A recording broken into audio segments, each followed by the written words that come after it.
Invoca-me e te responderei, e te revelarei conhecimentos grandiosos, inacessíveis que não sabe. Hoje nós vamos ver a continuidade da viagem em Tessalônica. Paulo e Silas em Tessalônica, depois de partirem da casa de Lídia. E nós abordaremos aqui o texto de Atos, capítulo 17, de 1 a 9, onde vemos uma coisa muito comum na nossa realidade sendo citada aqui na Bíblia. Louva a Deus por mais essa descoberta, porque não imaginei que esse fato, a malandragem, existisse na Bíblia, mas está citada aqui conforme se lê. Tendo passado por Anfípolis e Apolônia, chegaram a Tessalônica, onde havia uma sinagoga de judeus, um templo. Paulo, segundo o seu costume, foi procurá-los e por 3 sábados arrazoou com eles acerca das Escrituras, expondo e demonstrando ter sido necessário que o Cristo padecesse e ressurgisse dentre os mortos. E este, dizia ele, é o Cristo, Jesus, que eu vos anuncio. Alguns deles foram persuadidos e unidos a Paulo e Silas, bem como numerosa multidão de gregos piedosos e mulheres distintas, muitas delas.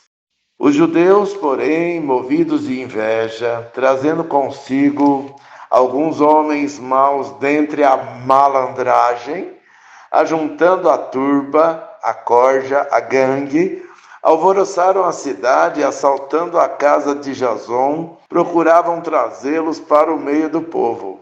Porém, não os encontrando, arrastaram Jason e seus irmãos perante as autoridades, clamando: estes que têm transtornado o mundo chegaram também aqui, os quais Jason hospedou. Todos estes procedem contra os decretos de César, afirmando ser Jesus outro rei.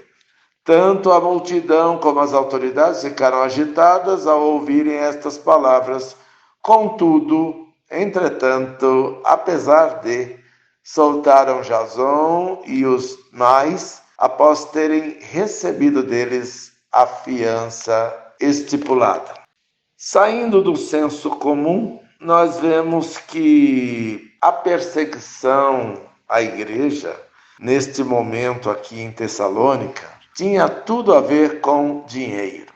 O que motiva o apego excessivo ao dinheiro motiva os corruptos, além do fanatismo religioso. Então eles chegaram entusiasmados, seguiram o trabalho na sinagoga, no templo lá em Tessalônica, e aí nós vemos a quebra de um preconceito, porque muita gente pensa que na igreja só tem pobre, que o evangelho não é elegível aos ricos. E nós vemos aqui, e se está na Bíblia é porque é importante, que mulheres ricas, mulheres distintas, gregos piedosos, tementes a Deus, e numerosa multidão, além de alguns judeus, se achegaram, receberam de coração aberto o ensino que eles trabalharam por 3 semanas na escola bíblica sabática, o equivalente da época à nossa escola bíblica dominical. Eles prestigiaram, eles perseveraram e por isso se converteram.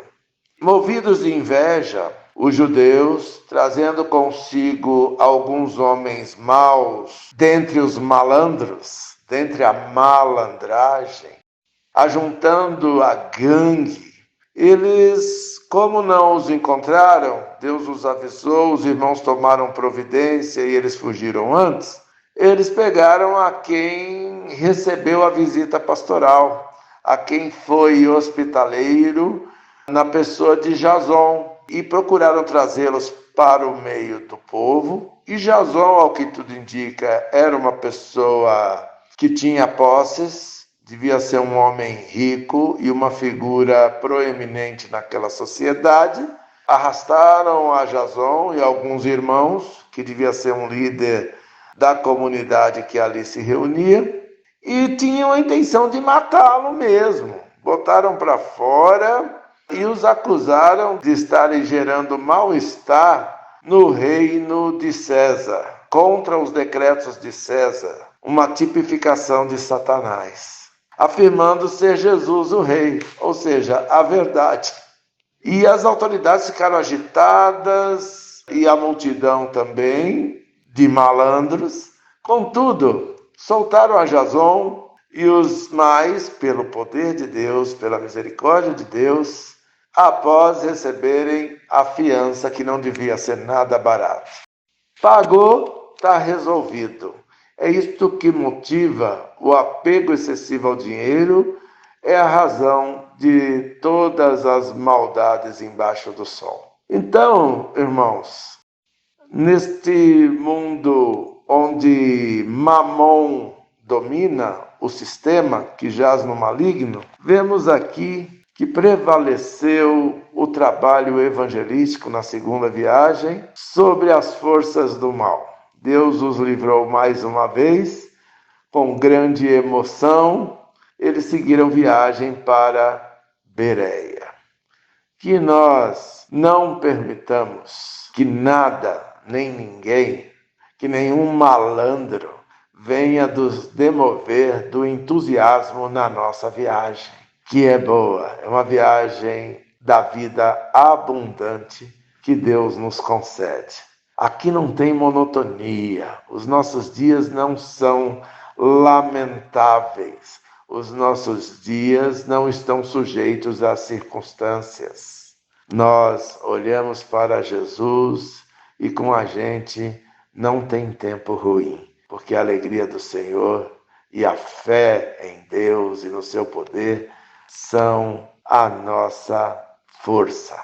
Que permaneçamos apegados a esta verdade até as últimas consequências, porque tudo isto é qualidade de vida na presença de Deus. Que Deus nos abençoe nesse dia, que seja um dia marcante, inesquecível, como tudo aquilo que Deus faz na nossa vida. Em nome de Jesus. Amém.